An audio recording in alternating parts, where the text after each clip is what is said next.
Hi there. I'm so glad that you clicked on this video. My name is Amelle Avery, and this is my podcast. Today we are going to talk about getting clocked within a trans context. And if that's interesting to you, stay tuned.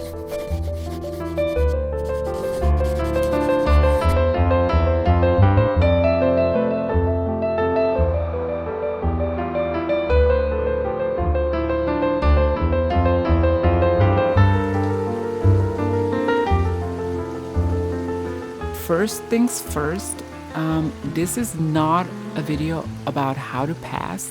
This is a video about more how to deal with getting clocked. Also, in this video, I am most often going to use she and her pronouns whenever I give an example or of something, or I often use terms like girl and honey, so just that you are prepared for this.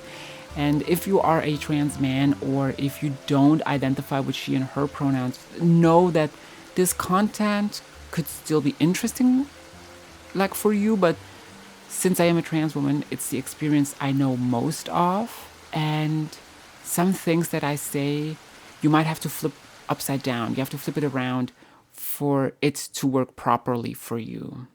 Hope I make sense here. All right, let's talk about getting clocked. Getting clocked is one of the first concepts that you encounter and familiarize yourself with when you start your very own transition. And getting clocked can be an ongoing process when you're already years into your transition, or it just subsides over time because you pass.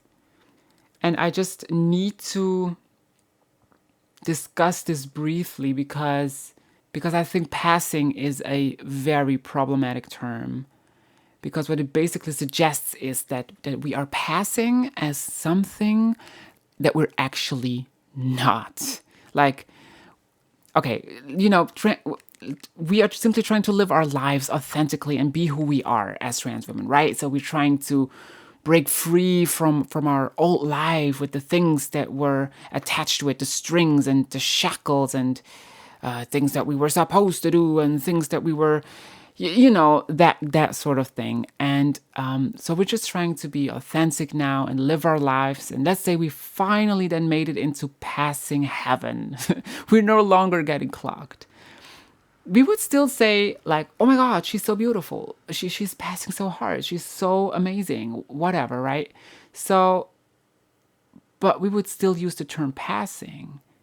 And it still implies that we are something that we're actually not, like an imposter, like a cheater, or that we somehow cheated our way into this, like just like someone who's actually not supposed to be here. To be honest, I don't offer a solution in a sense, okay, this is the term that we should use from now on. But yeah, I'm just pointing it out that we have to look for another term at some point, because we're perpetuating notions with the expression passing that are fundamentally problematic, in my opinion.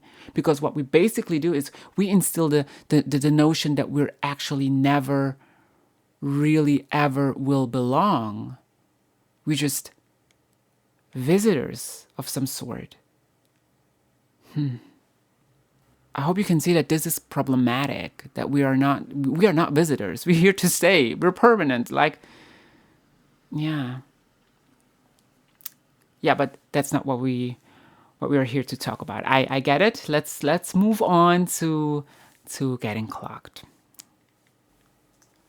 Okay, so in this video, I am going to assume that you don't want to get clocked. I assume that you are trying to blend in with the gender that you feel you are in your heart and soul, meaning that if you're a trans woman, that you are trying to blend in with cis women.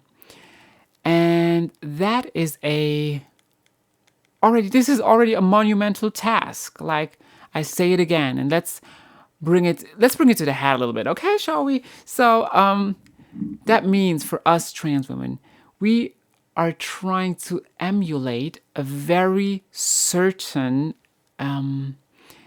exact and specific model of a cis woman. And that is hard, not only for trans women, by the way, but also for cis women. And however, we are doing it to survive, to not be othered, to use Janet Mock's words here, Janet Mock's expression. It's a significant term, I think. So we as trans women, we are trying to look like cis women, like a very specific template of a cis woman.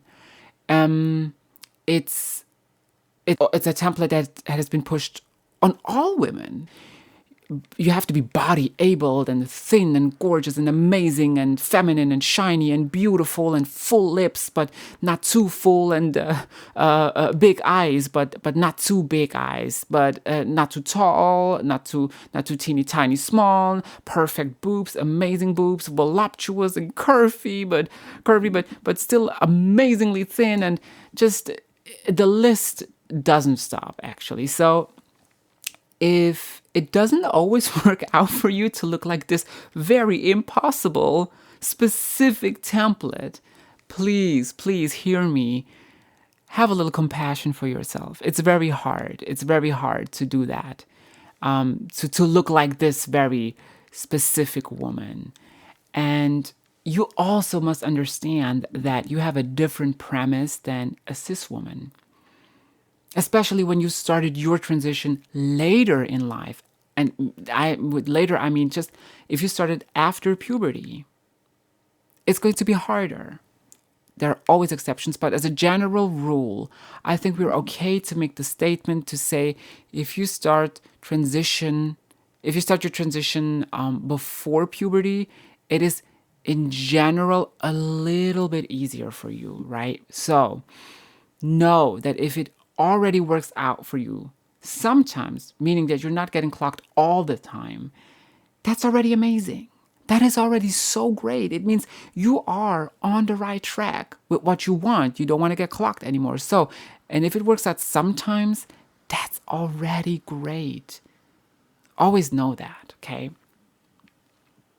So let's talk about the different levels of clocking. Okay, let me start with a quote here. So the quote is, "The arc of the moral universe is long, but it bends towards justice." All right. Why am I quoting this? Because right now, we are in the state of the world that we're in. We are where we are. Okay, let me give you an example. 2 years ago, if I would have seen someone on a subway or in the bus with a mask on, at least where I live, I would have registered it as something rather unusual. Like it's something that I'm not used to see every day. Definitely. And today, obviously, if you don't wear a mask, you stand out, honey. Like, you stand out. So please wear a mask. So same goes for us. I believe that the brains of cis people haven't had enough time, haven't had enough exposure to real life trans people in everyday life, like living and breathing trans people, organisms, living and breathing trans people. Not the ones on TV, not in a YouTube video, not the friend of a friend of a friend I heard of, blah, blah, blah, blah, all of that. No. Everyday life trans people right in front of you, right in front of them. So cis people's brains still want to respond to us. Do you know what I mean? They go, oh, she looks unusual for a woman. What's going on here? She's a little tall. Maybe she's a little... Well, what is it? What is going on? Whatever. You know what I'm saying? So remember the quote.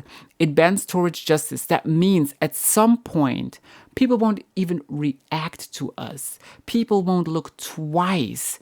It takes time for cis brains to accept that there is more than just cis males and cis females. That we come on a spectrum that is more than just 1 and 0, like, and more than an on and off switch. And I hope it makes sense here, is that life offers diverse and various and colorful, beautiful options. And it seems to me that not every cis person has gotten the memo yet. Yeah, we are alive. We exist. And we won't be erased. We are here. Hashtag we won't be erased. Okay, so there's this wonderful. Let me give you an example on how people can change when they finally receive the memo. The example is no one other than Miss Oprah Winfrey herself. So, and it's wonderfully portrayed in the documentary Disclosure, I think. Yeah. So Oprah Winfrey did some cringe-worthy interviews back in the 90s where she interviewed a trans woman and she asked her on national television in front of her studio audience. She asked her, "Where do you hide your penis?" That was basically what that's what she said. I think I even quoted her here, like word by word. Now, Miss Winfrey, she's gotten the memo by now, and she was interviewing the amazing Janet Mock. And guess what she showed up with? She showed up with a completely different set of questions. She started with, "You said in the book you didn't want to be othered. Tell me about it." That is profound. I mean, yes, 30 years went down, but Miss Winfrey got the memo and her perception of us changed. She didn't ask her about her penis. She asked her about something profound and meaningful. "You didn't want to be other. Tell me about it." How amazing is that? If she can, everyone can. Yes, it sucks obviously to get clocked where people may pose a threat, or it sucks to get clocked, period. It sucks to get clocked, period. We, as trans people, we kind of relate where society is right now. It reflects our current situation. You know what I mean? So how far people's minds have evolved regarding trans people is our current reality. So trust. More and more people will get the memo, and it will all work out at some point. Just, it is long, but it will bend towards justice. Honestly, we have to believe that. And speaking of memos, let's talk about the ones that haven't got it yet, you know? So, okay,